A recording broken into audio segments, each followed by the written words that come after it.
Bueno, hay un tema por el que nos ha estado preguntando todo el mundo, literalmente, y que ha salido en todos los medios de comunicación y ha acaparado todos los titulares, según los cuales el Tevatron de Fermilab en Chicago, este gran colisionador de partículas que era el más grande del mundo hasta el LHC, pues que el Tevatron había roto la física.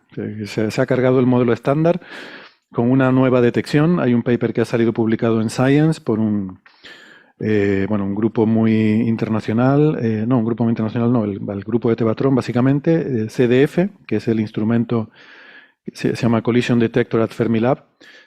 No, sí, sí, efectivamente, es un grupo muy internacional. De hecho, hay colegas españoles incluso en esta colaboración. Hay muchísima gente aquí metida.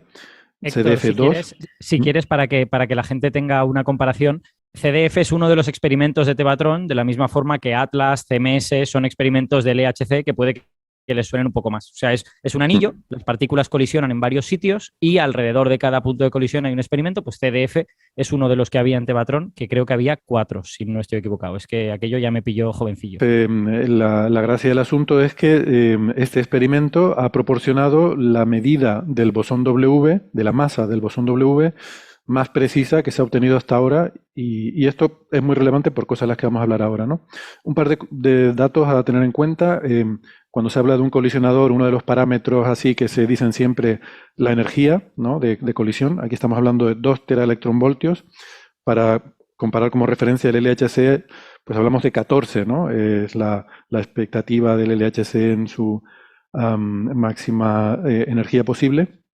Y aquí se producen colisiones de protón y antiprotón. Y doy simplemente unos pocos números que tienen su masa. La masa de un protón es unos 980 megaelectronvoltios. La del electrón es del orden del megaelectronvoltio. Digo, para poner esto en contexto de la masa que vamos a comentar ahora de este bosón W, ¿no? Este bosón es el responsable de la interacción débil, ¿no? Y ahora, pues, no sé, los expertos que nos hablen un poco, ¿no? Alberto, Francis, Gastón. Francis, Sí. ¿quieres empezar? ¿Abrir el Si fuego? queréis, le doy un poco la historia, ¿no? Tevatron tenía fundamentalmente dos grandes detectores, que eran D0 y CDF. Y el objetivo de Tevatron dejó de tomar colisiones en 2011. Y empezó a tomar colisiones en serio en 1989. Entonces, este es un resultado de la segunda, bueno, hubo una mejora importante de los detectores, tanto de D0 como de CDF, que llevó a la versión 2. Y este es un resultado de la versión 2 de CDF. D0 y CDF querían observar el quark CIMA, el quark top, la partícula más masiva. En aquel momento, alrededor de 1989, no se sabía qué masa tenía el quark top y las estimaciones apuntaban a un quark top de baja masa, menor que la del bosón W. Es decir, que uno de los canales de búsqueda del quark top más relevantes era la desintegración de un W en un quark CIMA, en un quark top.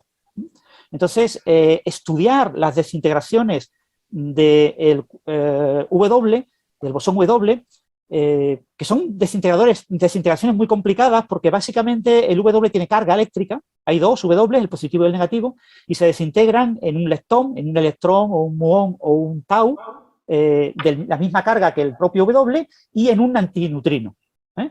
Un neutrino, si es un positrón o un antimuón, y un neutrino, si es un electrón o un muón. La desintegración en tau es muy complicada, es muy sucia, y prácticamente en CDF no se podía observar bien, aunque ha habido algunas publicaciones, pero se observa bastante mal. Entonces, CDF, una de las primeras cosas que quiso hacer era estimar la masa del W.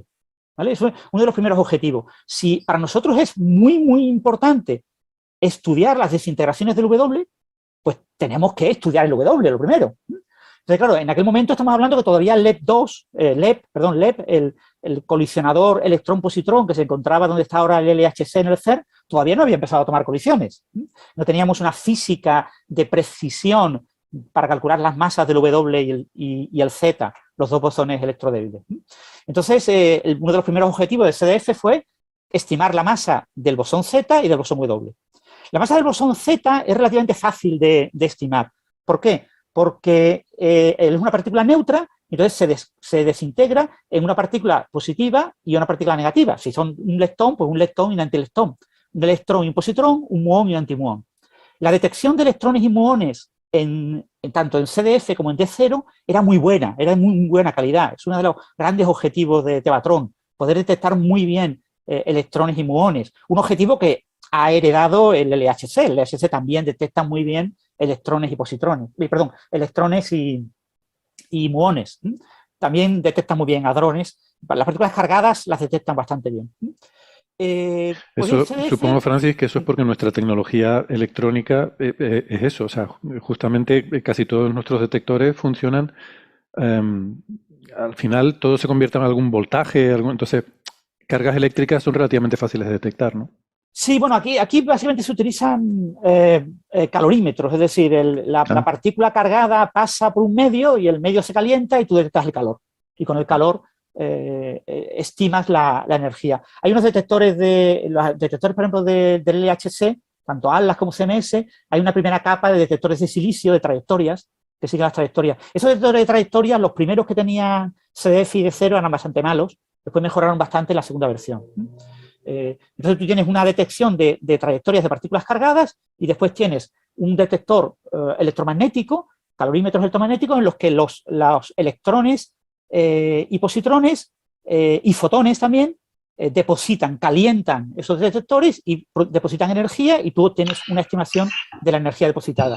Después tienes calorímetros hadrónicos que detectan básicamente protones, neutrones y piones, y también caones, ya un poco más. Y después por fuera tienes detectores de muones, tienen unas cámaras de muones que te detectan varios puntos de la trayectoria que ha seguido un muón, con lo que tienes una muy buena resolución, tanto espacial como energética, de muones y de electrones. Entonces, detectar la desintegración de un bosón Z es relativamente fácil, porque tienes una señal en la que prácticamente en direcciones opuestas, hombre, hay un ángulo porque todo esto se está moviendo, en el centro del laboratorio sería completamente opuesto a las direcciones de salida del electrón y el positrón, o del muón y el antimuón, pero en el sistema de referencia se están moviendo los paquetes de protones y antiprotones que colisionan, con lo que hay un cierto ángulo. Pero en cualquier caso es fácil detectar una señal de dos leptones. Con lo que la estimación de la masa del bosón Z era relativamente fácil y se hizo rápido y se hizo una buena estimación, mejor de lo esperado. Pero la detección de la estimación de la masa del bosón W era mucho más complicada. ¿Por qué? Porque el W se desintegra en un leptón y un neutrino. Y los neutrinos son imposibles de ver, ¿vale? Los colisionadores de partículas, ahora en el LHC, en el nuevo RAN, en el RAN 3, han puesto un detector de neutrinos, pero va a detectar un neutrino de cada no sé qué, miles de millones de neutrinos que produzca. O sea, es decir, tú no puedes asociar la detección de ese neutrino con una colisión concreta, ¿vale? O sea, tú no puedes decir, sabes que se ha producido en el LHC porque va a tener un perfil, un espectro de energía que apunta a que proviene de las desintegraciones del LHC, pero vas a hacer física de neutrinos, pero no puedes nunca asociar un neutrino con un evento, con una colisión concreta. Entonces, ¿cómo detectas un neutrino? Por una pérdida de energía. Entonces, si tú tienes un único leptón, dices, ¿qué he obtenido? Pues no tengo ni idea, porque podría ocurrir que hubiera sido un fallo en la detección de una desintegración de un Z. Han producido dos, por ejemplo, un electrón y un positrón, pero tú solo ves el electrón. Pero lo otro no lo ves, porque ha tenido menos energía. Hay unos umbrales que determinan, tienes que tener un umbral mínimo de energía para que haya detección. Entonces, podría ser una detección de un bosón Z fallida, o otras desintegraciones, por ejemplo, la detección de un tau, un tauón, que también se puede desintegrar un electrón. O sea, hay varios posibles sucesos de fondo. Entonces, es difícil, cuando tienes un único leptón, ver que realmente es un W lo que lo ha producido. Lo que pasa es que... Francis, si me dejas que añada una cosa a esto que decías de que los neutrinos se detectan por energía perdida, eso tiene como un pequeño problema más, sobre todo a la hora de hacer física de precisión, que es que tú controlas sobre todo la energía perdida en la dirección perpendicular al haz. O sea, tú tienes protón y antiprotón que llegan y chocan, tú sabes que prácticamente todo el momento está en esa dirección, digamos, horizontal, si nos lo estamos imaginando así, y las partículas partículas salen luego en todas direcciones. Entonces, tú sabes que la energía en las direcciones perpendiculares a esa tiene que sumar cero, los momentos han de sumar cero. Entonces, tú encuentras energía perdida en esas direcciones perpendiculares, pero no estás muy seguro de cuánta hay en la otra. Normalmente, Claro. pues no habrá mucha, será poca, Sí. pero para hacer física de precisión es prácticamente imposible. Simplemente tú te das cuenta de que falta una gran cantidad de energía en dirección perpendicular Sí. y dices, vale, pues será un W. Sí, hay que recordar que cuando chocan dos protones, un protón contra un protón, o un protón contra un antiprotón, en realidad el protón no choca, porque el protón no es nada, no existe. Lo que existe es lo que hay dentro del protón. Y lo que hay dentro del protón es una infinidad de quarks. Están los 3 quarks de valencia, pero están quarks y antiquarks virtuales y están gluones. En el LHC fundamentalmente son colisiones gluón contra gluón, gluón virtual contra gluón virtual, como el 80% así de las colisiones. En Tevatron había un mayor porcentaje de colisiones quark-antiquark, y los que producen el bosón W son colisiones quark-antiquark. Pero claro, el quark dentro del protón se está moviendo, pero no se mueve necesariamente a la misma energía y velocidad que el propio protón, sino que dentro del protón el quark puede estar moviéndose en diferentes direcciones, es decir, tiene como un movimiento propio, como las galaxias cuando las miramos, ¿no? Miramos un cúmulo de galaxias y sí, el cúmulo está en un cierto Z, pero cada una de esas galaxias está moviéndose en direcciones diferentes, ¿no? Su desplazamiento del rojo es diferente. Pues lo mismo pasa con estas colisiones. El movimiento longitudinal, la energía y el momento longitudinal, tú no lo controlas. Tienes un error que en toda la región de la longitud del paquete. Los paquetes en Tevatron, creo recordar que eran de milímetros, como 8 milímetros o algo así, o 1 centímetro de longitud. Tenías un gran error en donde surgía la colisión. Eso se ha mejorado bastante con los detectores de vértices en el LHC y hoy en día se sitúa mucho mejor, pero con Tevatron no se podía hacer con tanta precisión. Entonces, fundamentalmente, tú lo que tienes es energía y momento en el plano transversal, como ha dicho Alberto. Entonces, es muy difícil estimar la energía de ese neutrino. Pero había un truco en el Tevatron, y es que el protón, cuando emite un W, el W tiene mucha masa, tiene un pequeño retroceso que provoca que se mueva la nube de quarks, antiquarks virtuales y gluones y produce un chorrito de hadrones. Es decir, si tú detectas un leptón, un muón, o sus correspondientes antielectrón y antimuón, que en el Tevatron no se podían distinguir fácilmente.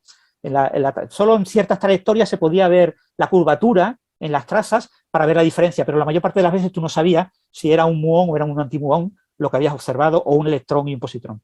Bueno, pues si tú observas ese electrón acompañado en un ángulo adecuado de un pequeño chorrito hadrónico, de una señal en los calorímetros hadrónicos, pues tú dices, uy, esto es bastante probable que sea un W.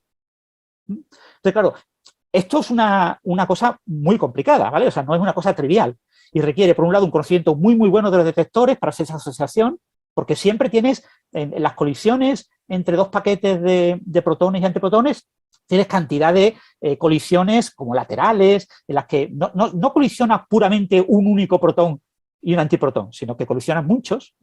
Se llama el apilado de colisiones, y como colisionan mucho, hay ciertas colisiones en las que no son de gran energía, porque no son muy frontales, sino que son más laterales, y en esas colisiones más laterales produce también unos chorritos hadrónicos. Lo que tienes un ruidito hadrónico por ahí por fuera, ¿no? Tienes mucho ruidito. Sorprendentemente, aunque este tipo de detección es muy complicada, fue uno de los grandes éxitos del Tevatron. Una de las primeras medidas del Tevatron fue estimar la masa del W. Eso sí, no recuerdo la cifra, pero eran como 7 W, algo así, ¿no? O sea, un número muy bajito, pero ya logró una estimación, algo que mucha gente, en aquel momento fue muy polémico porque hubo una pelea con SLAC, con los que están en California, que tenían un colisionador, el Mar II, que colisionaba positrones contra electrones, que era un LEP, pero más pequeñito. Y ellos iban a publicar la primera estimación fiable de la masa del W, y hubo una competencia entre CDF y Mar2. Ahí hubo incluso gente de SLAC 2 que le presentó un dato incorrecto a la gente de CDF. Fijaros lo que hemos obtenido, este número, si el vuestro no es parecido, el vuestro está mal, porque vuestro resultado tiene que estar mal. Y la gente no se lo creyó, menos mal que no se lo creyó, y envió el artículo aún así, porque claro, después publicaron el número bueno, ¿no? Y eso lo cuenta muy bien en su libro Tomás Odorigo, tiene un libro que se llama Anomalías, que es un libro de la historia de CDF hasta el descubrimiento del quark top, que les recomiendo a todos los aficionados a la historia de la física de partículas. Es un libro que está muy bien, se lee muy fácil, y eso, Anomaly, de Tomás Odorigo. Y bueno, dejando este tipo de movidas, quedó claro que se podía usar en el Tevatron tanto CDF como D0 para estimar la masa del W. Entonces ya uno de los objetivos colaterales porque su objetivo principal era observar el quark sigma.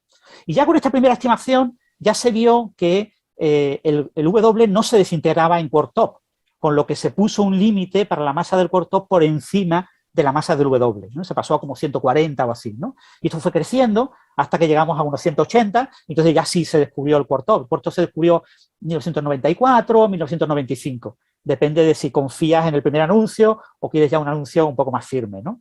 Y se observó por ambos detectores, D0 y CDF.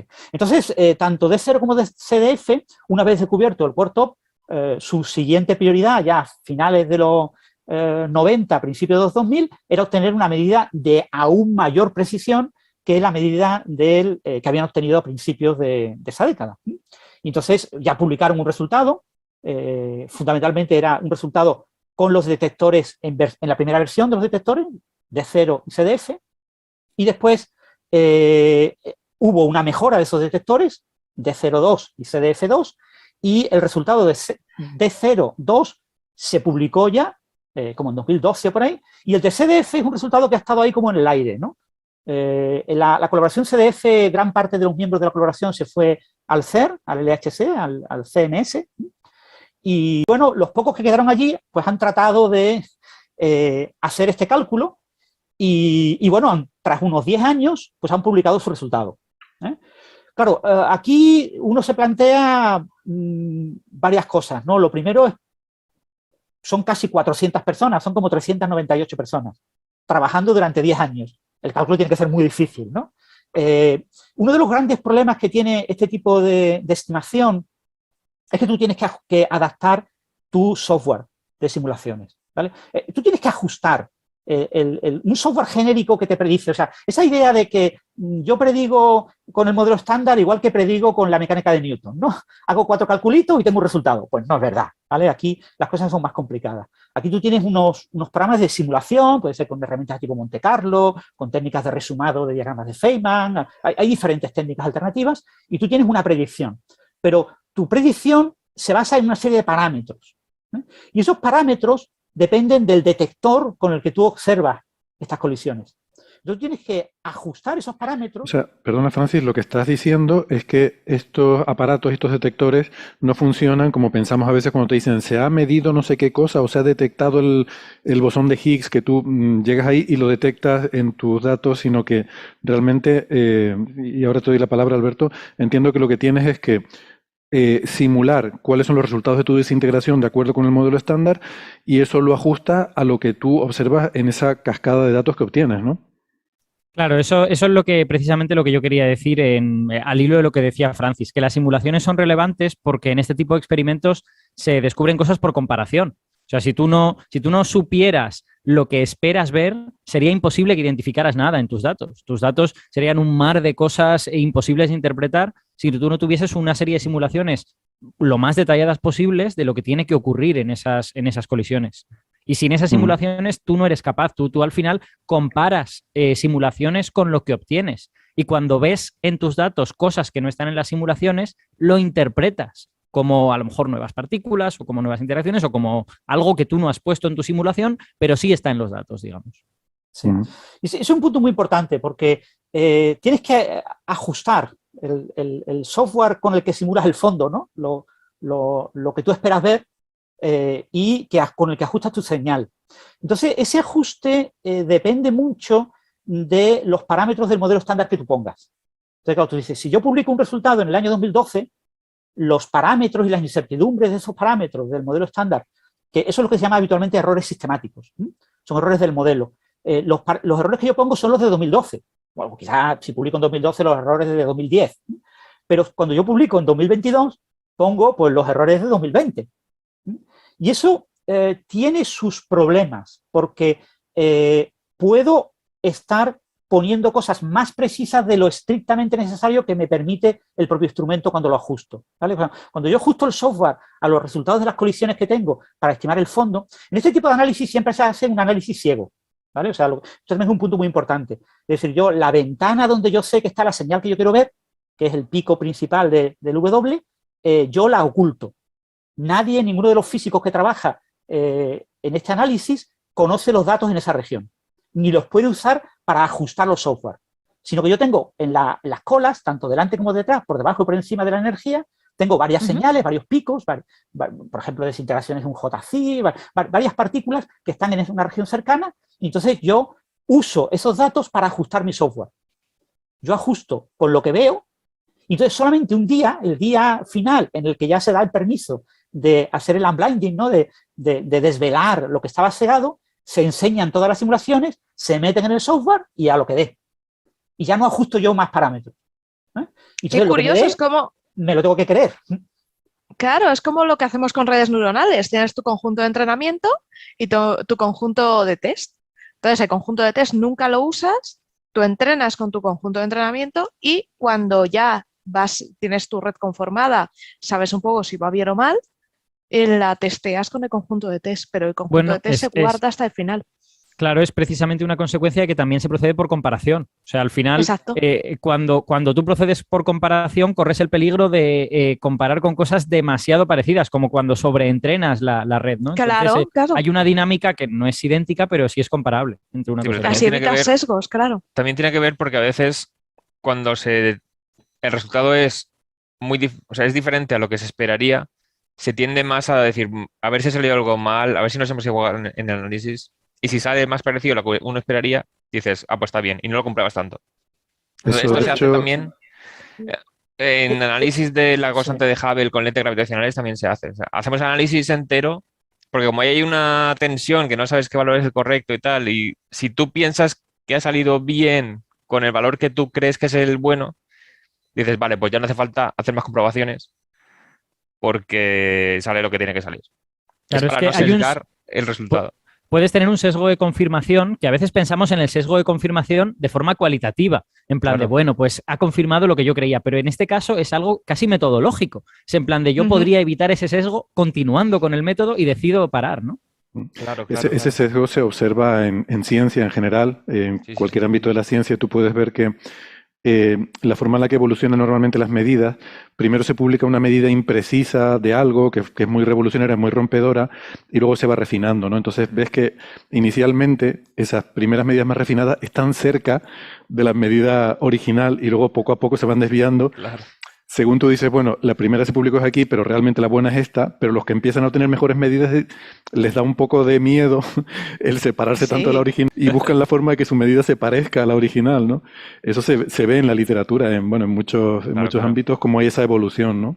Hasta que finalmente se va atornillando el valor correcto. Es que en ciencia a veces puede que a lo mejor no te publiquen, si tú dices, este resultado es el que me sale y es demasiado alejado de lo que se esperaría, puede que te digan, no, revísalo por si acaso. Y no sea que... Y claro, ya no te publican. Pero incluso tú mismo, o sea, si te sale el resultado y te sale parecido al otro, dices, qué bien, está bien, porque me ha salido parecido al otro. Eso se nota mucho cuando das clases a estudiantes de laboratorio, que hay veces que se le equivocan algo y dicen, bueno, pues cambio el resultado para que me salga lo que tiene que salir. O sea, tienen la mentalidad esa de el resultado, bueno, como están viendo la constante de gravitación o cosas que se saben con mucha fidelidad, si le salen mal, dicen, bueno, me ha salido mal, y porque saben el valor correcto que tiene que ser. Entonces, bueno, es más, relacionado con eso, yo ayer estaba hablando con amigos míos físicos experimentales aquí en el IFIC, estudiantes, es verdad, o sea, no eran catedráticos que estaban ahí en lo más alto, pero me decía literalmente, es que yo veo esta medida del W y soy un estudiante de laboratorio y la quito. Claro. Porque digo, está mal. Sí, claro. Está tan separada de las otras que no puede ser verdad. Dices, algo he liado. Espera, que la acabo de cagar. Que obviamente es un razonamiento como muy burdo, ¿no? No se debe proceder así, pero de alguna manera ese es como el primer instinto que uno tiene. Es en plan de, ostras, está muy lejos. Esto me preocupa, ¿no? Eso es lo que es el sesgo, ¿no? Y tiene muchos niveles, desde el psicológico, el de publicación, el de la propia investigación, en fin, es un tema interesante de sociología de la ciencia, ¿no? Pero volviendo a esto, yo creo que quizás nos ha faltado el poner un poco en relevancia y en contexto el por qué esta noticia ha sido tan impactante, por qué ha salido en tantos medios de comunicación. Y yo creo que podemos empezar por comentar esa parte, ¿no? Que por lo que yo entiendo es por el hecho de que ha salido una medida bastante más alta de lo que, teniendo en cuenta que la incertidumbre es muy pequeñita, con esa incertidumbre tan pequeñita, la medida está claramente fuera de lo que predice el modelo estándar para este bosón W. O sea, que la masa son, ¿cuánto eran? 38.400, no, perdón, 80.433 megaelectronvoltios, más menos 9. Y bueno, la predicción y las medidas anteriores pues difieren mucho. La predicción del modelo estándar 80.357. Sí. Bueno, lo importante es que, imaginaros, si la distribución de incertidumbre fuera gaussiana, que no lo es, si fuera gaussiana, estaríamos a más de 11 sigmas de distancia del modelo estándar. Como no es gaussiana, como es asimétrica, la distribución de eventos, estamos a unas 7 sigmas. Que no es poco, ¿eh? Que 7 sigmas. No, muchísimo. Es barbaridad. Es una barbaridad. Claro, por un lado es la medida más precisa hecha por un único experimento. Una medida mucho más precisa que el experimento específico que tenía que tomar medidas precisas, que era el LEP2. O sea, los colisionadores de LEP, que había 4. Estaba Delphi, L3, Opal y Aleph, que sus resultados combinados nos dieron una medida con un error muy pequeño, pero pues resulta que ese error es grande comparado con el error que ha logrado CDF.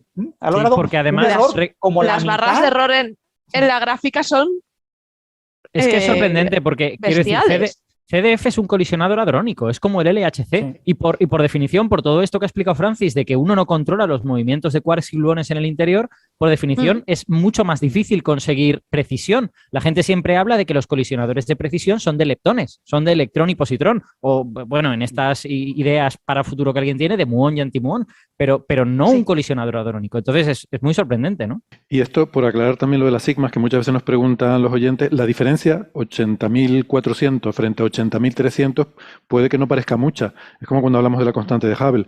Tú dices, bueno, 80.300 que produce el modelo a 80.400 que sale la observación, pues está ahí, está cerquita. Y tú dices, no, pero es que lo que quiere decir la sigma es cuánto de seguro estás tú de ese 80.400 y cuánto de seguro estás de ese 80.300.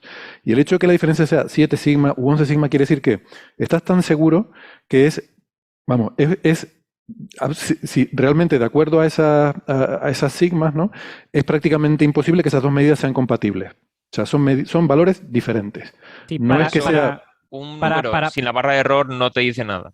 Eso es. Para ponerlo con un número concreto, el modelo estándar te predeciría, en principio, con la mejor cálculo que podemos hacer ahora, que eso también tiene sus cosas, ¿no? Porque ese cálculo incluye QCD, ya sabéis que QCD es a veces complicado. El mejor número que tendríamos sería que tendría que estar en los 80.350 y algo. Y esta medida nos dice que está en los 80.430 y pico o 20 y pico. Entonces está lejos, porque sí, claro, si tu variación es unos cuantos numeritos en ese 80.000 en la quinta cifra, pues tener una diferencia en la tercera cifra, pues está muy lejos. Me gustaría pensar un poco, ¿y si esto fuera verdad? ¿Vale? ¿Y si sí? ¿Vale? Luego ya diremos si sí o si no. Gastón, entonces, ¿qué opinas? Claro. ¿Y si esta medida fuera correcta? ¿Qué nos podría estar diciendo? Claro, sí. Bueno, empiezo diciendo que recomiendo la entrada del blog de Francis sobre esta medición y todo, que está muy bien explicado y estaba también expresadas ahí sus opiniones al respecto, las cuales comparto. No, claro, la pregunta es, ¿qué podría decir esto?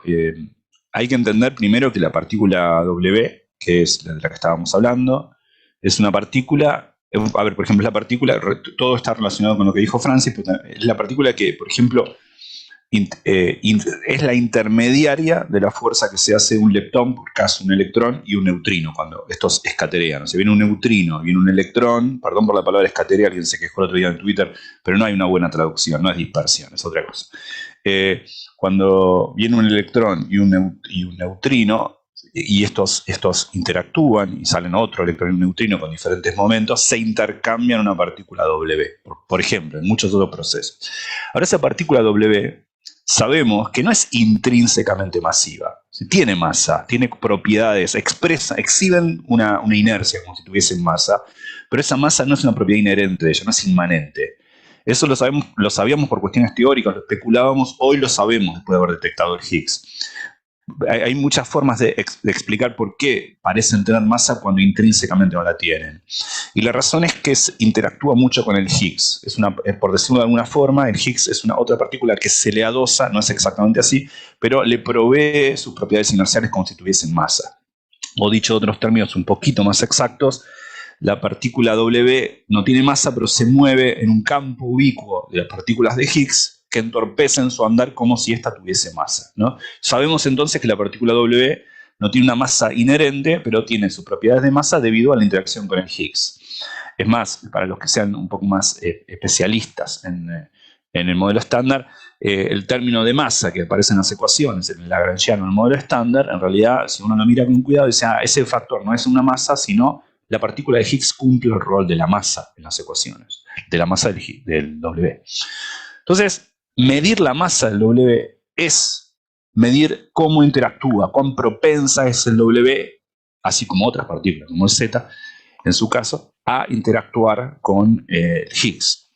Y esto depende de lo que se llama los Yukawa coupling. Bueno, no en el caso de esta partícula, no sé, Yukawa, no, de fermiones ahora, pero digo...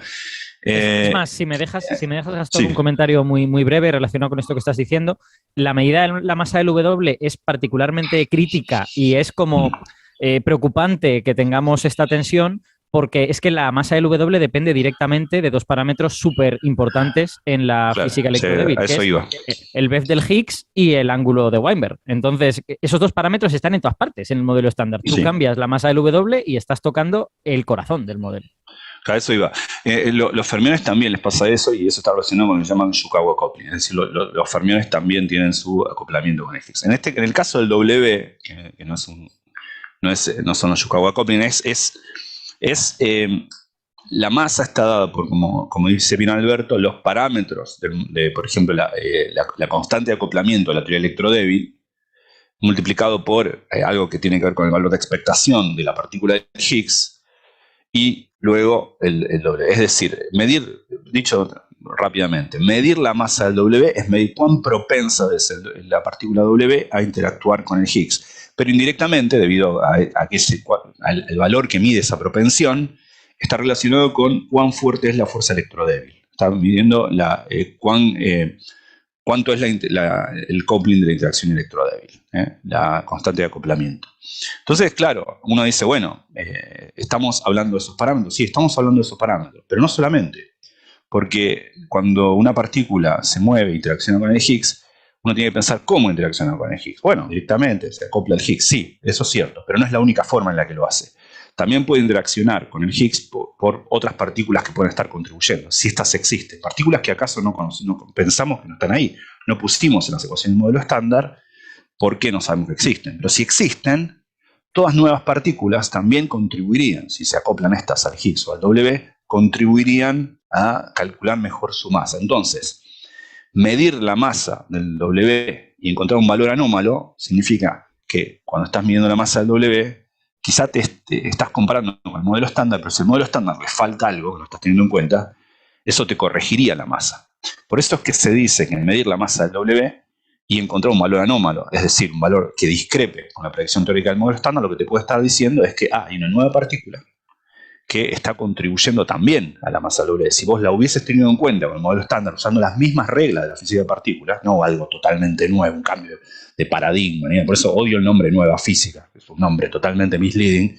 Digo, usando el mismo tipo de paradigma, pero con una nueva contribución, porque la existencia de partículas es una cosa contingente en la teoría de partículas. La existencia de una nueva partícula fundamental que no conocemos, si la metemos ahí, usamos la maquinita, no se hubiese dado el valor correcto, eso es lo que pensamos, ¿no? Entonces, es por eso que una medición así podría estar indicando indirectamente la existencia de una nueva partícula. Una nueva partícula que sabríamos, por ejemplo, debido a qué energías vemos debido a cuál es la corrección que tendría, por qué no la hemos visto antes en otros canales, en qué grado la estamos viendo, pues tendría que contribuir el hecho de que, por ejemplo, y esto se usa para calibrar este experimento, el hecho de que la masa de la partícula Z la sabemos muy bien, el resultado da muy bien, lo cual implica que si hubiese una nueva partícula que corrige, una nueva contribución que corrige la masa del W, tenemos que explicar por qué no corrige la del Z. Entonces, de hecho, la del Z, si leen el paper de Science, se usa como grosso modo calibración para este proceso. Entonces, porque como bien decía Francis, es más fácil de medir la masa del Z. Entonces, esto nos podría estar diciendo muchas cosas que serían, a muchos los entusiasmaría, porque bueno, hay una nueva partícula y esto es el síntoma de que está ahí, entonces uno podría buscarla.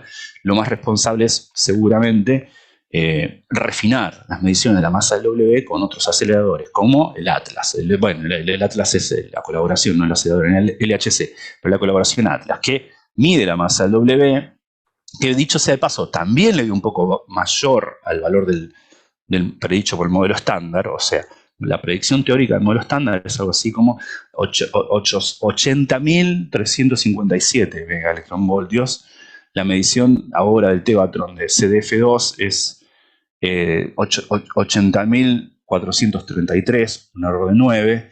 Pero recordemos que, si no me acuerdo mal, el Atlas había medido algo así como 80.370. No 357, ya era un poquito más grande, pero con un error grande. De más o menos 19. Exacto, entonces era totalmente compatible con la predicción del modelo estándar de 80.357. Pero le da un poquito más grande donde estaba centrado.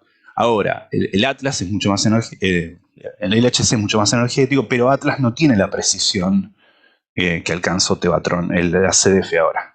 Entonces, este experimento que hizo CDF, bueno, tiene casi, o sea, 1,90 y tanto, o sea, casi 2 teraelectronvoltios en el centro de masa, es menos energético, pero es muy, como dicen ustedes, muy preciso. Entonces, hay que esperar nuevos experimentos, porque lo más probable es que, digo, lo más probable, qué sé yo, no sé, es lo más probable, pero a mí también me sorprende mucho. Yo creo que quizá haya otro error, o sea, quizá haya algo. O sea, estamos hablando de estos tipos son buenísimos. O sea, hay otros experimentos que uno me dice, o sea, seamos honestos. A mí me dicen Xenon 1T, no digo que la gente no sea buena, pero digo, es un tanque, qué sé yo. Xenon 1T detectó materia oscura.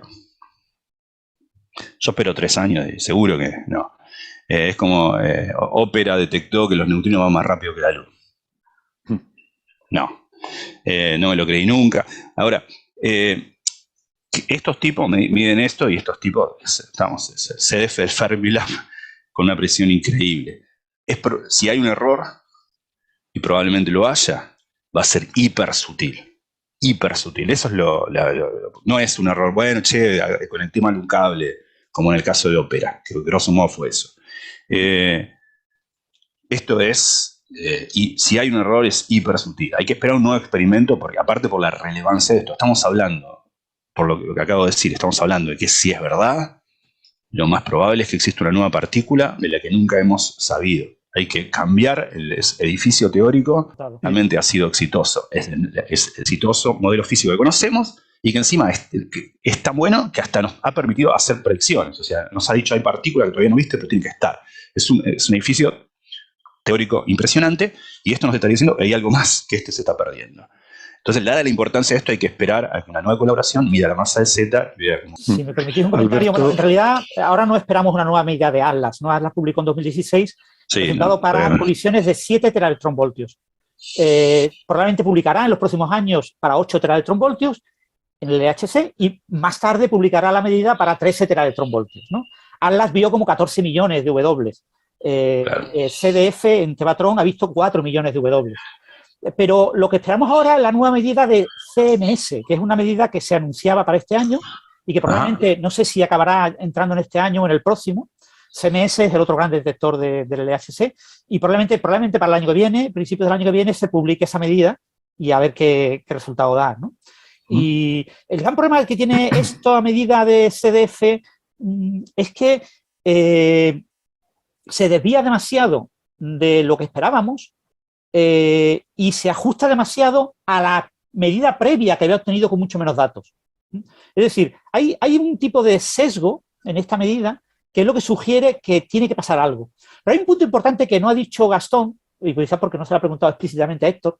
Si tú modificas uno de los parámetros de acoplamiento de la teoría electrodébil, la teoría electrodébil tiene 2 parámetros de acoplamiento, 2 constantes de acoplamiento. La constante de acoplamiento asociada, digamos, a la estructura fina y la constante de acoplamiento asociada a la interacción débil, ¿no? Que en el modelo electrodébil es G y G', ¿no? Pues si tú modificas G, que es la que determina claramente la masa del bosón W, aunque la modifique muy poquito, estás modificando la interacción débil. Es decir, es como modificar la constante de estructura fina. Es Estamos mirando la constante de estructura fina, cómo era en el pasado con los primeros cuásares, hace 10.000 millones de años, para ver si hay pequeñísimas modificaciones, porque pequeñísimas modificaciones de esa constante de acoplamiento serían súper relevantes en nuestra comprensión de lo que es el pasado. Pues lo mismo pasa si tú ahora modificas la constante de acoplamiento electrodébil, porque has modificado la masa del bosón W, pues resulta que todo lo que tú has hecho de interacción electrodébil a baja energía, todo hay que modificarlo. No estamos hablando de modificar un pequeño resultado, una pequeña tontería, no, hay que modificarlo todo. Y hay muchas partículas que hemos medido con una precisión 100 veces mejor que la precisión con la que hemos medido la masa de W es una parte por 10.000. Pero hemos llegado a medir una parte por 100.000. Y coincide con lo que debe ser. Pero si tú no modificas la constante de acoplamiento electrodébil, resulta que eso ya no es verdad. Que no es verdad. Claro, pero miles de resultados se van al carajo. Obviamente, si miles de personas te dicen que tú estás en contra de lo que ellos dicen, pues obviamente miles de personas te están diciendo ahí pasa algo, ¿vale? O sea, pasa algo con absoluta seguridad, porque si no lo habríamos visto. O sea, la realidad es que ya sabríamos que iba a aparecer este resultado en algún momento. Ya tendríamos indicios. En los últimos 20 años se ha hecho una física de altísima precisión en la interacción débil y ya habría cientos de señales. Si me dejáis que ofrezca una visión intermedia entre ambas, yo creo, como Francis dice, que efectivamente esta medida afecta a muchas cosas, pero también es verdad que la modificación es pequeña. O sea, quiero decir, estamos hablando de una modificación en una parte entre 1000, con lo que hay muchos observables, aunque se hayan medido muchos observables electrodébiles, hay muchos observables en los que nuestra precisión no alcanza a eso. Ahora, con todo y con ello, bueno, Gastón ha declarado su completa fe al buen hacer de la gente de CDF y yo, sin embargo, soy enormemente escéptico, porque además creo que los experimentos de Tevatron tienen un historial de, en los momentos que más les convenía, publicar resultados jugosos. O sea, quiero decir, Tevatron, 2 días antes del descubrimiento del bosón de Higgs, publicó un resultado de que casi tenemos el bosón de Higgs, que tenemos aquí una precisión muy buena. Y sabían que 2 días después lo iban a publicar de verdad, entre comillas. O sea, quiero decir, y Tevatron tiene, digamos, por hablar de sociología y de historia del experimento, tiene un historial de, digamos, querer salir en los medios, de volver a analizar sus datos, de hacer muchas cosas. Y esos momentos casi siempre coinciden con cuando necesitan pedir financiación al gobierno estadounidense, que es también el momento actual. Así que quiero decir, tengamos en cuenta estos factores sociológicos que están ahí, claramente. Qué malvado, Alberto. Sí. Habla, Gastón. No, es cierto. A ver, puedo estar de acuerdo con alguna cosa de eso, pero hay una diferencia sustancial entre. Una cosa es, vos sabés que tu competidor mundial está por anunciar el descubrimiento del Higgs, y entonces agarrar algún piquito de tus medidas y decir, yo también lo vi, eso es una cosa que está mal y todo, pero no es lo mismo. En este caso, el anuncio sería tan distinto al modelo estándar y tan extraño que hasta sería una mala propaganda, de alguna forma. Si yo quisiese llamar la atención, me puedo vestir mejor, puedo comprarme un traje más lindo, me puedo peinar alguna vez en la vida, pero ya si salgo a la calle con un sombrero con plumas, no sé si es una buena estrategia. Esto es un sombrero con pluma. Y ahí estoy de acuerdo. De hecho, mi interpretación más probable en mi cabeza, que obviamente no estoy en la cabeza de la gente de CDF y que además la gente de CDF son cientos de personas y no todos son iguales. Mi interpretación más probable es más bien que ellos realmente creen que controlan muy bien su detector. Esa disminución del error, o sea, estas 7 sigmas vienen no solo de que obtienen un valor diferente al del modelo estándar, sino a que han obtenido un error muy pequeño, han disminuido mucho su error. Y una parte de esa disminución viene de hemos añadido más datos, con lo que conocemos con más precisión esto, pero hay otra parte que viene de que han mejorado sus errores sistemáticos. Es decir, un error sistemático es un error que tu propio experimento te oculta.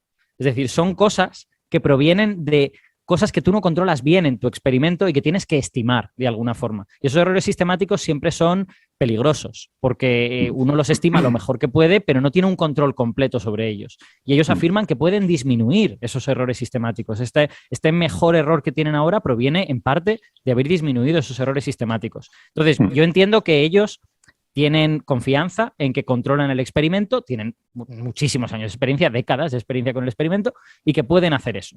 Y a lo mejor llega un momento en que dicen, oye, hemos hecho ya un montón de tests y no encontramos dónde puede fallar esto. Vamos a publicarlo una vez. Y entiendo que en parte eso es lo que hay. Pero también hay que tener en cuenta que hay factores que no son puramente científicos a veces en este tipo. Bueno, seguimos adelante. Gracias por seguir acompañándonos. Estamos un poco en este debate sobre si la publicación de este resultado puede venir en un momento particularmente conveniente o no, de cara a financiación o lo que sea. De todas formas, yo insisto en que quizás tenemos que animar a que, bueno, no pasa nada porque uno publica un resultado porque es lo que le sale y, oye, luego resulta que no era por lo que sea, ¿no? A mí me da un poco de pena, por ejemplo, la gente de Opera, que han tenido que lidiar con un escarnio público quizás inmerecido porque, bueno, en fin, pues sí, el experimento tenía un error, pero ¿qué vas a hacer? Una vez que tú lo has comprobado todo mucho, pues al final lo acabarás publicando, ¿no? Porque si no, ¿qué vamos a hacer? ¿Callarnos los resultados que vayan en contra de la teoría establecida? Yo creo que la comparación es pertinente y creo que esto se ve a posteriori. O sea, creo que yo a priori era escéptico con el resultado de Opera y cuando tuve una opinión un poquito más mala de la colaboración fue cuando vi que los tests que se habían saltado eran tests que estaban, digamos, en el manual y que deberían haber hecho de alguna forma. O sea, que claramente había sido precipitado. Y sospecho que en el caso de CDF no va a ser así. Sospecho que en el caso de CDF habrá algo que estará mal, yo soy muy escéptico con este resultado, pero que no será porque se han saltado el manual, será por alguna otra cosa. Hay un punto que me gustaría destacar, que creo que es muy, muy relevante para nuestros oyentes, porque hablar de partículas y de electrodébil, la mayor parte de los oyentes dirán, ¿qué tontería están hablando? Eso es irrelevante, es un detallito, una parte en 10.000.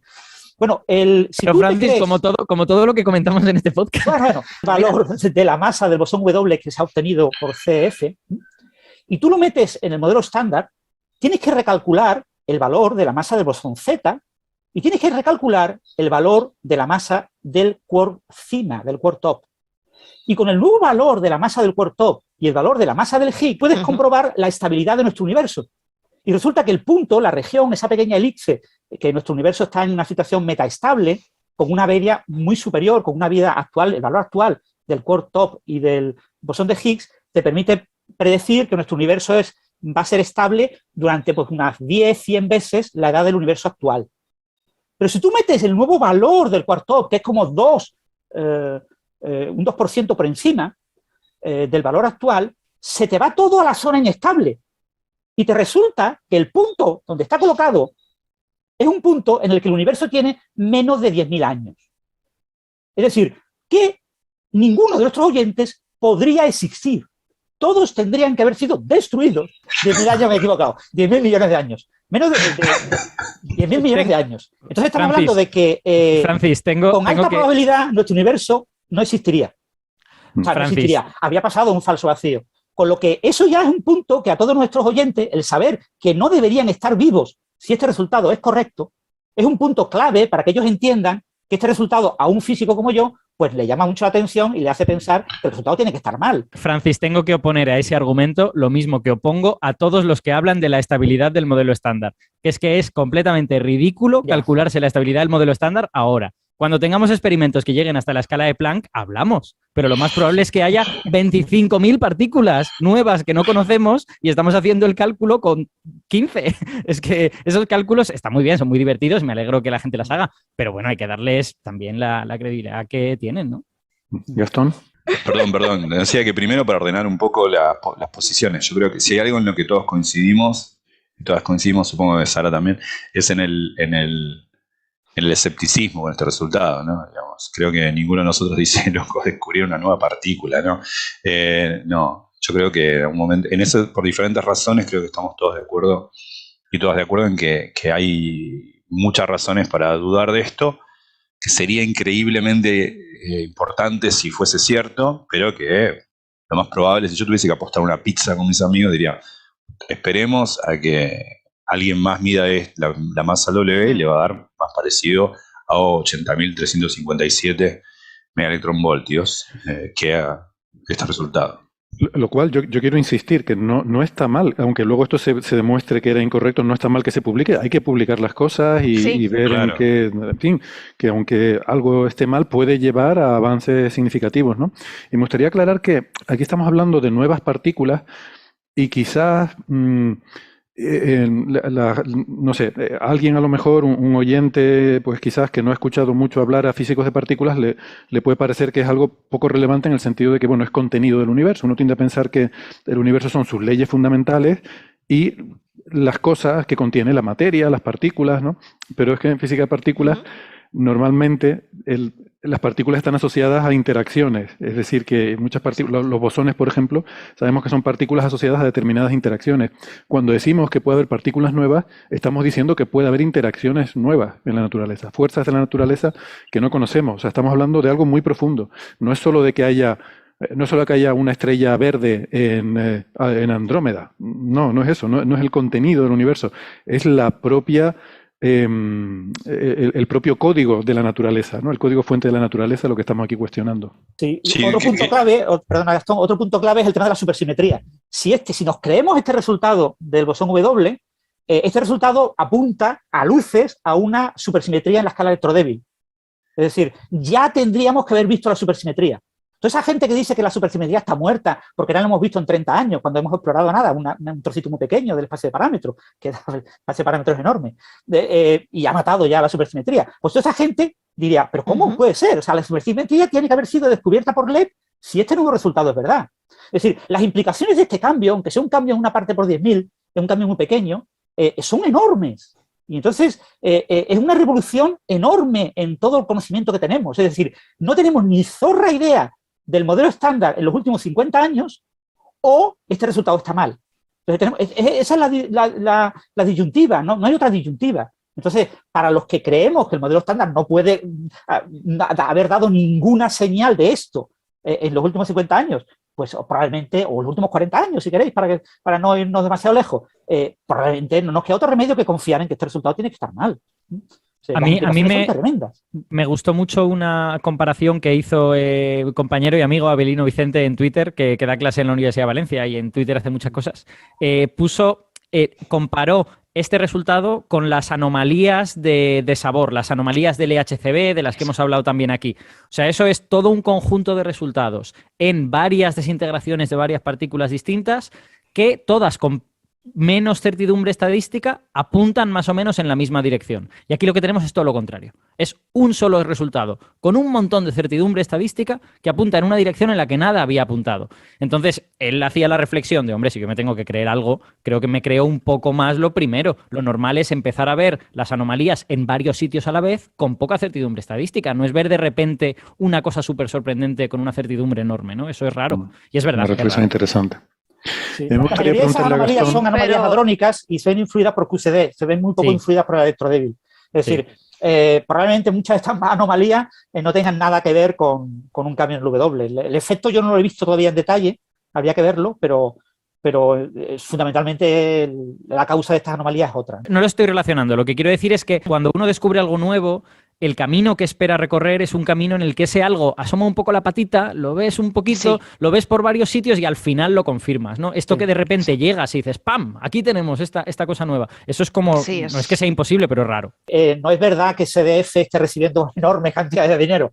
La gente que trabaja en CDF ahora mismo es gente que trabaja en otra cosa, recibe dinero por otra cosa y que dedica parte de su tiempo al análisis de estos datos de CDF. Hay muy poquita gente dedicada exclusivamente a eso. CDF me refería a la gente ya de capa caída, ¿vale? Ya no está en lo que comentó antes Alberto del caso de lo del Higgs, etcétera, por el tema de financiación. El Fermilab ahora mismo tiene problemas de financiación, pero con su gran experimento DUNE, su gran experimento de neutrinos. Ha habido un recorte enorme porque ha habido sobrecostes. Las estimaciones del coste de esta instalación pues eran como el doble de lo esperado, y el gobierno estadounidense es un gobierno al que no le gusta nada eso de los dobles. Cuando tú le cambias la estimación de coste de un experimento de física o de ciencia básica en general y se lo duplicas, a ellos les molesta y te lo recortan. Y ha habido un recorte muy importante, como la mitad. Es decir, van a tener que hacer como más o menos la mitad de lo que querían hacer. Entonces el DUNE está fatal y va a tener que cambiar completamente, replanificarse completamente para tener unos objetivos mucho más a corto plazo, y lo que se pretendía que obtuviera de precisión en las propiedades de oscilación de neutrinos, básicamente muónicos, electrónicos y tau, con ese experimento, se va a rebajar mucho las expectativas y van a hacer como una primera etapa, como un primer DUNE 1, y después harán un Dune 2 si consiguen financiación. Ya nos estamos alargando mucho, pero antes de terminar, y porque salió aquí el tema de la supersimetría, que evidentemente es una de las cosas más molonas de esto, pues le quiero preguntar a Gastón también, que, claro, yo aquí veo que ellos han puesto muy hábilmente en el paper una figura 1 muy bonita, en fin, casi más divulgativa que científica, diría yo, donde se presenta el rango de valores posibles de masa de este bosón W representado frente a la masa del quark CIMA, que decía Francis, ¿no? Como el modelo estándar tiene una predicción que es una línea en esta gráfica, la medida que dan aquí está muy alejada de esa línea, y luego hay toda una región sombreada de la gráfica que es la que dicen la supersimetría. Aunque ellos advierten, bueno, aquí no hemos quitado los rangos que están excluidos por el LHC, que digo yo, caramba, eso sería interesante haberlo visto, ¿no? Claro, sí. Primero, a ver, 100% de acuerdo con Fran, y es importante esto porque la gente lo dice muy mal en la divulgación, sobre todo, pero también en las cafeterías de las universidades. Decir que la supersimetría está excluida, está muerta, que se ha probado que no está, es una ignorancia supina, digamos. No tiene ningún sentido. O sea, es cierto que se ha explorado, se han descartado modelos, ciertos modelos, ciertas regiones del espacio de parámetros, pero la supersimetría es, o sea, mucha gente que dice eso es porque no sabe supersimetría. Yo sé que es difícil involucrarse con la variable de Grassmann, con Theta, pero bueno, no hablemos de lo que no sabemos. Hay mucha gente que dice que la supersimetría está excluida, y no es así. O sea, lo que dijo Francis es correcto, no hay ningún tipo de afirmación tan tajante como eso. Es cierto que se han explorado ciertos rangos. Primero, ¿qué es la supersimetría? ¿Por qué es difícil excluirla? Porque la supersimetría es una idea importantísima de que hay en la naturaleza una simetría que no conocemos, que es una simetría mucho más grande, matemáticamente más abstrusa, y por eso el nombre de supersimetría, que relaciona los dos grandes reinos de partículas que existen, los bosones y los fermiones. Hay una suerte de simetría ante intercambio de estos. Que esto deviene en que para cada partícula que conocemos, como mínimo, no solamente puede haber más que eso, pero como mínimo hay una suerte de alter ego. El electrón tiene una partícula que se relaciona con ella, que se llama el electrino, los bosones de Gauge con los gauginos, bueno, y así sucesivamente. Hay una relación, para cada partícula habría otra. Esas otras partículas no las hemos visto, pero hay razones teóricas fuertes. ¿Qué quiere decir una razón teórica fuerte? Quiere decir, es estéticamente muy atractivo si uno mira las ecuaciones, es decir, bueno, es probable que exista esta simetría en la naturaleza. Esto parece piadoso, porque es una cosa casi metafísica. ¿Por qué la naturaleza va a tener partículas solamente porque vos en tus ecuaciones lo ves simétrico, lo ves armónico, lo ves... Bueno, en particular porque esta forma de pensar nos ha llevado lejos, ¿no? Muchas partículas hemos predicho de esta manera y han funcionado. No en el caso de la supersimetría, sino otro tipo de simetrías. Y por otro lado, porque la supersimetría es una explicación natural a muchas cosas que si no serían poco naturales y que sabemos que ocurren en la física de partículas. Y no solamente eso, sino que hay teorías que pueden estar mal o pueden estar bien, pero que también predicen supersimetría, como la teoría de cuerdas. No puede decir la teoría de cuerdas puede estar mal, es cierto, pero ciertamente hay teorías que predicen la supersimetría, es decir, teorías que estarían mal si la supersimetría no se diera. Ahora, ¿qué quiere decir esto? Que hay nuevas partículas que no vimos. Si esta medición fuese cierta, que ya dejamos en claro que creemos que no, pero no sabemos por qué, si esto fuese cierto, hay una nueva partícula. Que esa nueva partícula sea una partícula que se relaciona con las que ya conocemos vía supersimetría, no lo sabemos. Podría ser o podría ser que no. Podría ser que uno descubre una nueva partícula y que no es una partícula supersimétrica. Es decir, que no es uno de estos alter egos que estamos buscando por cuestiones teóricas que le corresponde a una que sí conocemos. Puede ser. Entonces, esto se relaciona con la supersimetría, pero de manera muy indirecta. Bien podría ser que hay una nueva partícula y que esa no tiene que ver con la supersimetría. Bien podría ser que hay una supersimetría, pero acá no se detectó una nueva partícula. Todos esos escenarios son posibles. Entonces, la vinculación entre supersimetría y esto es un poco como para tener en cuenta, pero hay que tener mucho cuidado. No es tan directa. Lo que pasa es que, claro, eso sí, hay dos cosas Hay dos razones, una experimental, observacional, y una teórica para pensar que hay más partículas en el modelo estándar. La observacional es la materia oscura. Sabemos que hay materia oscura en el universo, no sabemos de qué está hecha. Puede ser que esté hecha de partículas que interaccionan con la materia ordinaria, pero muy débilmente, y que son partículas muy masivas. Esa es la hipótesis de WIMPs, Weak Interactive Massive Particles. Eso podría ser. Entonces, esa es una cosa. Quizá de lo que estamos detectando acá, de vuelta, si es que esta medición es correcta y una nueva partícula, es una partícula relacionada con la materia oscura. La otra razón es la de antes, una razón teórica, no observacional con la materia oscura, sino una razón teórica que es, hay teorías armónicas, muy lindas, matemáticamente muy cerradas, que tienen un montón de propiedades teóricas que no vienen al caso ahora porque son muy técnicas, pero que son muy bonitas, que predice que va a haber nuevas partículas. Bueno, esa es la supersimetría. Bueno, quizás estamos detectando partículas supersimétricas.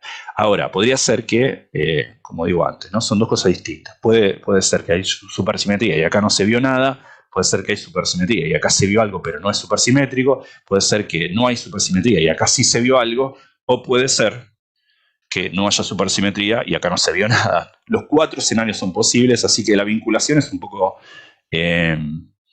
ahí sí creo que hay mucho de propaganda, no de propaganda, está bien lo que dice, no es un verso, pero como bueno, seamos cautos, digámoslo bien, no, poner esta gráfica y encima no excluir regiones del espacio parámetro que ya ha sido excluido, me parece algo medio de marketing, digamos. Sí, Alberto, si y vamos ya concluyendo. Dime. Sí, yo quería hacer dos comentarios. Uno al hilo de toda esta discusión de supersimetría que acaba de hacer Gastón, que efectivamente tiene toda la razón, que supersimetría no está muerta y de hecho supersimetría es súper difícil de matar, porque es un modelo muy general en el que hay muchísimos parámetros que pueden tomar muchísimos valores distintos. Entonces, es verdad que había cierta esperanza de poder verla en el LHC, y no se está viendo, y eso quiere decir que se están excluyendo algunas regiones del espacio de parámetros. Yo, a mí, y esta es mi valoración personal, cuando valoro supersimetría, lo que digo es que creo que supersimetría es verdad que resuelve todos esos problemas, pero los resolvía mejor si la veíamos en el LHC. Incluso lo resolvía mejor si la veíamos en LEP. Si la veíamos en LEP, resolvía esos problemas de fábula, maravillosamente. Aún así, los podía resolver bien viéndola en el LHC. No viéndola en el LHC, pues cada vez lo resuelve un poquito menos bien, digamos, y a lo mejor a supersimetría hay que añadirle otras piezas para que esos problemas se puedan resolver, lo cual tampoco es increíblemente sorprendente, porque de nuevo nosotros hemos hecho nuestra investigación en física de partículas los últimos 50 años y a veces vendemos que ya tenemos todo resuelto, que ya está, que todos los elementos son estos que tenemos, cuando en realidad lo más probable es que pues a lo mejor supersimetría existe, pero está unida a otros mecanismos que te ayudan a resolver problemas que ni siquiera conocemos a día de hoy. Entonces, un poquito de calma y de tranquilidad con matar a las cosas, pero sí está bien como ubicarla en el lugar adecuado. Y es verdad que supersimetría, digamos, estéticamente o a nivel de naturalidad, pues funcionaba mejor si la veíamos hace 20 años. Antes de que continúe Alberto, porque va a cambiar de tema, no voy a hablar ya de Exacto. Esa figura que está en Science es una figura llena de trampas por todos lados.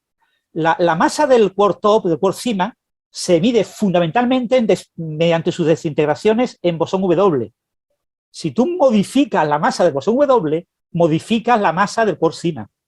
Entonces, esa figura, que es una figura cualitativa, el círculo rojo, la elipse roja tendría que estar movida a un valor más alto de la masa, por lo menos 2 o 3 gigaelectronvoltios más alto del quark cima, ¿vale? O sea, esa figura es una figura tramposa, por definición, es puro marketing, pura propaganda, y es una figura que no tiene ningún tipo de valor desde el punto de vista científico. Bueno, por eso dije que parecía más de divulgación que de un paper científico, ¿no? De todas formas, sí que incluyen la variación de la masa del quark top, ¿no? Lo ponen que... No, pero te ponen el intervalo de masa del quark top, te cogen el que ya existe. Ya. No se dan cuenta de que si ellos modifican la masa del W, también modifican la masa del quark top. Claro. Sí. ¿Vale? Porque la masa del quark top se ha usado calculada a partir de desintegraciones en bosones W y ha tenido en cuenta la masa del W. Claro, pero entiendo que esto es la relación de las dos, ¿no? Que están relacionadas una con la otra. Pero sí, pero que el círculo rojo, la elipse roja tenía que estar movida hacia la derecha en la figura. Claro. ¿Vale? Pero el eje X es masa del top y el eje Y masa del W. Claro. Exacto. Entonces, si tú modificas la masa del W, también modificas la masa del top, tienes que mover esa elipse. Yo no sé por qué sí, un revisor quiere decir que han puesto, claro, artículos se publican sin que los revisores prácticamente haya revisión por pares, ¿vale? son artículos, cuando un artículo viene firmado por 400 personas, no hay un revisor por pares que diga, y cuando un artículo de un análisis terrible y complejísimo que ha costado 10 años, no hay ningún revisor que pueda poner una duda a eso. Entonces, no, y que además los editores de Science yo creo que se sienten incluso un poco aliviados cuando ven una figura que medio se entiende. esa figura es verdad, es una figura que es casi divulgativa, pero dicen, joder, yo la entiendo, qué bien, ¿no? Sí. Bueno, venga, vamos, que hoy me he comprometido. Venga, Alberto, ya terminamos. Un par de comentarios relativamente breves ambos. Después tú eres el primero que me critica de que no guardo los tiempos, ¿eh? Ya, bueno, y encima yo he llegado tarde hoy, en fin. Exacto. Bueno, primero una cosa muy, muy breve por el comentario este que he dicho antes de que estos resultados a veces llegan en el momento en que se está pidiendo dinero. Francis ha hecho el comentario de Dune. Yo la verdad es que no tenía en mente Dune. O sea, no quería meterme con la gente de Dune, que sería enteramente otro debate que podríamos tener otro día si queréis.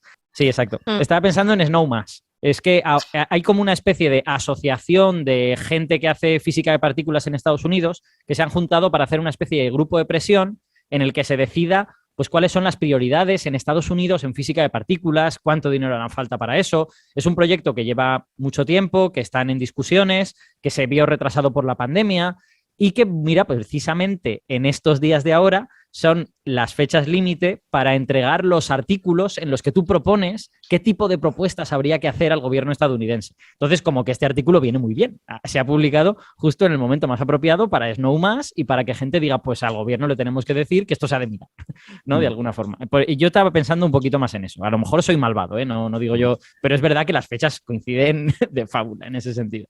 Y luego, una cosa también súper breve de valoración de la colaboración y todo esto. Yo hay una cosa que echo de menos en el artículo este, que es un poquito de análisis crítico de su propio resultado. Este es un artículo que está muy bien en el sentido de que no te dice, hey, que hemos descubierto nueva física, hemos roto el modelo estándar, todo es nuevo, todo requiere... No, eso no lo hace, ¿vale? Está muy bien en el sentido de que te dicen, tenemos este resultado tiene una tensión, la tensión es esta.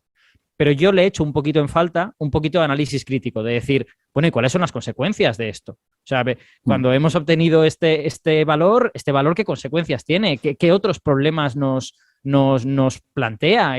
¿Qué observables deberían ser los siguientes que hemos de mirar?